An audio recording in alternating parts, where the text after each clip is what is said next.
왜 좋아하는 걸까? 만화 같은 그림체를 가진 멤버들을 보며 이게 대체 뭐야? 라고 의문을 가지는 시대는 지나갔죠. 캐릭터로 활동하는 버추얼 아이돌은 이제 K-팝의 새로운 흐름이 되었다고 봐도 될 정도로 놀라운 인기와 단단한 팬덤을 가지고 있는데요. 이런 흐름을 만들어낸 그룹은 바로 플레이브. 음악방송 1위는 물론 음원 차트 상위권을 차지하고 최근 발매한 앨범 칼리고 파트 1은 버추얼 아이돌 최초로 초동 밀리언셀러를 달성할 정도로 거대한 팬덤을 가진 아이돌인데요. 아직 버추얼 아이돌의 문화를 접하지 못한 분들은 화면 속에만 존재하는 버추얼 아이돌을 왜 좋아하는지 처음에는 이해하기 어려워하기도 하죠. 몇몇 사람들은 버추얼 아이돌이 가상세계 속에서 활동하기 때문에 범죄, 열애설 등 사생활 논란 등이 발생할 일이 없다는 것이 버추얼 아이돌 인기의 이유라고 말하기도 하는데요. 그러나 플레이브의 팬이 된 플리들 중엔 리스크가 없는 아이돌을 좋아하고 싶다는 이유로 덕질을 시작하는 사람은 없을 것이라고 말합니다. 결국 플레이브의 팬들이 입덕하게 되는 이유는 노래와 사람, 즉 아이돌의 가장 중요한 입덕 요소인 좋은 노래와 매력적인 멤버들 때문이었죠. 오류에서 발견된 매력?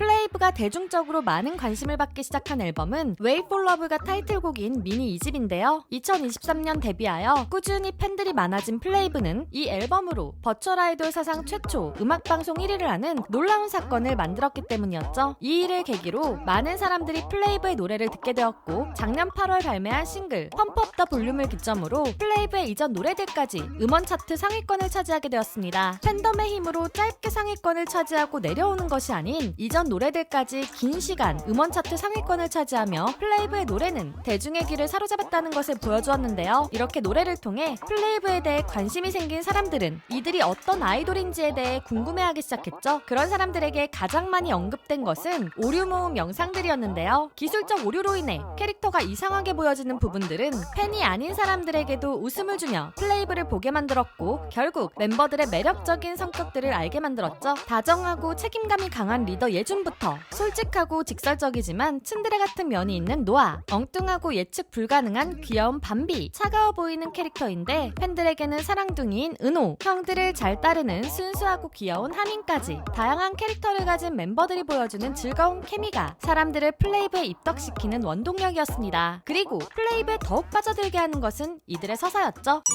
쉽지 않았던 시작. 플레이브는 버추얼 아이돌이지만 전형적인 성장형 아이돌의 서사를 보여주고 있는데요. 플레이브는 공식 유튜브 채널을 통해 데뷔 전 예준의 첫 공개 영상부터 현재까지의 성장 과정을 모두 영상으로 만들어 두었죠. 이를 통해 멤버들이 어떻게 모였는지 그리고 어떻게 성장해 나갔는지 알 수 있었는데요. 소속사의 연습생으로 홀로 있었던 리더 예준이 노아와 은호를 같이 연습할 멤버로 불러들이고 은호가 밤비를, 노아가 하민을 데려오며 플레이브 멤버들이 모였죠. 멤버들이 과거의 자신에게 보내는 편지를 들어보면 버추얼 아이돌이라는 생소한 방식에 불안감도 상당했던 것 같은데요. 첫 스트리밍 서비스를 시작할 때 시청자 수는 고작 30명, 그중 10명은 소속사 직원이었으니 불안해할 수밖에 없었죠. 거기에 버추얼 아이돌의 성공 사례는 거의 없었기에 이들에게 데뷔를 위한 좋은 곡이 들어오지도 않았다고 합니다. 그러나 멤버들은 이에 좌절하지 않고 직접 좋은 곡을 만들어냈는데요. 예준, 노아, 은호로 이루어진 일명 작곡진은 대중들이 좋아할 만한 좋은 노래들을 작곡하여 성공의 기반을 다졌죠. 하지만 문제는 퍼포먼스였습니다. 버추얼 캐릭터를 보여주기 위해서는 장비를 착용하고 춤을 춰야 하는데 이러한 제약 때문인지 안무가들에게 안무를 맡겨도 율동 이상의 안무가 나오지 않았다고 하는데요. 그래서 플레이브는 처음에 보컬팀을 계획했다고 하죠. 그러나 메인 댄서인 밤비의 제안으로 퍼포먼스 그룹으로 재구성했고 안무도 밤비와 하민이 직접 만들어내며 플레이브는 자체 제작돌로 멋진 성장을 이루어낼 수 있었습니다. 버추얼 아이돌의 한계를 의심해서 콘서트를 위한 대관도 잘 안 되었지만 플레이브는 미니 2집으로 음악방송 1위와 하프 밀리언셀러를 달성하고 최근에는 버추얼 아이돌 첫 밀리언셀러를 달성하면서 탄탄한 팬덤과 티켓 파워를 증명했는데요. 그래서 2024년에는 올림픽홀과 잠실 실내 체육관에서 팬들과 함께 멋진 콘서트를 즐길 수 있게 되었죠. 이렇게 쉽지 않았던 시작들을 멤버들과 팬들의 힘으로 성장해 나가며 하나씩 버추얼 아이돌의 한계를 넘어가고 있는데요. 플레이브의 한계 돌파는 아직 끝나지 않은 것 같습니다.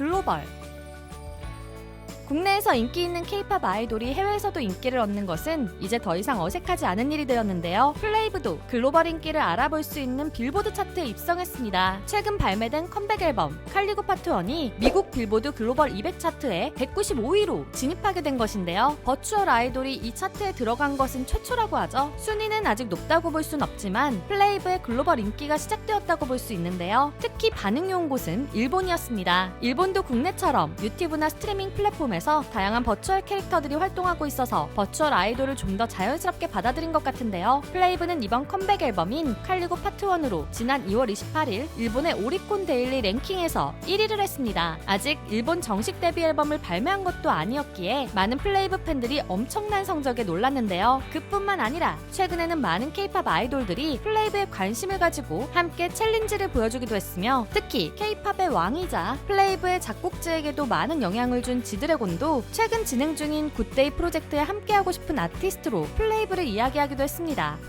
국내뿐만 아니라 해외에서도 관심을 가지는 플레이브, 버추얼 아이돌에 대한 수많은 편견을 깨며 성장한 플레이브는 이제 K-팝을 더욱 빛나게 만드는 하나의 흐름이 되었는데요. 아직 편견이 남아 계신 분들도 이번 기회에 플레이브가 어떤 매력을 가지고 있는지 찾아보면 좋겠습니다. 플레이브에 대한 궁금증이나 여러분만 느낀 매력들이 있다면 댓글로 남겨주시고요. 지금까지 여러분들의 가장 가까운 K-팝 친구 두유람이었습니다. 안녕!